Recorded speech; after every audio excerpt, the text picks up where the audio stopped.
शिलेदार आपले शिलेदार म्हणून त्या ठिकाणी गेले. एकदा जोरदार टाळ्या वाजवून या साथी शिलेदारांना.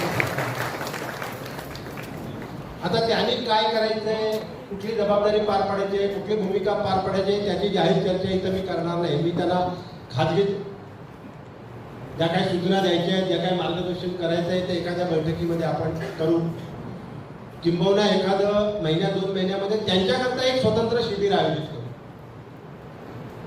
कारण शेवटी ही महानगरपालिका आहे. मग महानगरपालिकेची नेमकी जबाबदारी नगरसेवकाची काय, किंवा महानगरपालिकेत नेमकी नगरसेवकाची भूमिका काय.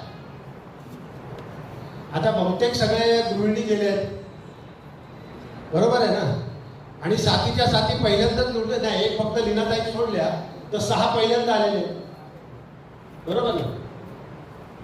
जाताना नगरपालिकेच्या पायरीला नमस्कार करून आज नगरपालिकेत जायचे, या पहिल्यांदा आहे. बाकी सगळ्या, एक लीनाताई सोडल्या तर बाकी सगळे पहिल्यांदा निवडून आलेले आहेत. त्यामुळे नेमकी नगरपालिका, महानगरपालिका म्हणजे काय, मग या महानगरपालिकेत नगरसेवकांची नेमकी कर्तव्य काय, किंवा नगरपालिकेमध्ये नगरसेवकांची नेमकी जबाबदारी काय, किंवा त्याच्या पलीकडे जाऊन या नगरामध्ये नगरसेवक म्हणून आपली बांधिलकी काय, अशा अनेक गोष्टी आहेत. या सर्वांवरती एकदा चर्चा घडणं आवश्यक आहे, घडवणं आवश्यक आहे. त्याच्याकरता वाटल्यास आपण एक अर्ध्या दिवसाचा एक कार्यशाळा, एक अर्ध्या दिवसाची शिबिर म्हणण्यापेक्षा कार्यशाळा एक अर्ध्या दिवसाची आपण करू. त्याच्यात त्यांना योग्य मार्गदर्शन केलं जाईल. कारण शेवटी ज्या कायद्याने ही महानगरपालिका चालते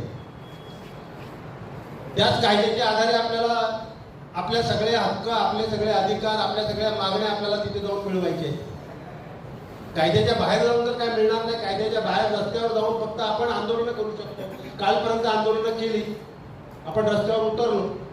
आंदोलनाचा हेतू एवढाच असतो की जे कोणी सत्तेमध्ये आहेत त्यांचं लक्ष वेधण्याकरता आंदोलन. आंदोलनातून आपण त्या व्यासपीठावरून निर्णय नाही देऊ शकत, निकाल नाही देऊ शकत. देऊ शकतो का, नाही देऊ शकत. आणि म्हणून मग ज्या साच्यामध्ये बसून आपले प्रश्न आपल्याला सोडवायचे आहेत ते आपल्याला त्या साच्यातूनच आपले प्रश्न सोडवावे लागतील. आणि म्हणून त्याकरता एक वेगळं शिबिर किंवा एखादी वेगळी कार्यशाळा आपण निश्चित घेऊ. थोडीशी खंत मी खरं म्हणजे आज सविस्तर या विषयावर बोलणार नाही, या बोलण्याची गरज नव्हती. बबन दादा हळूहळू तिकडे जात होता, मी त्याला ब्रेक लावला.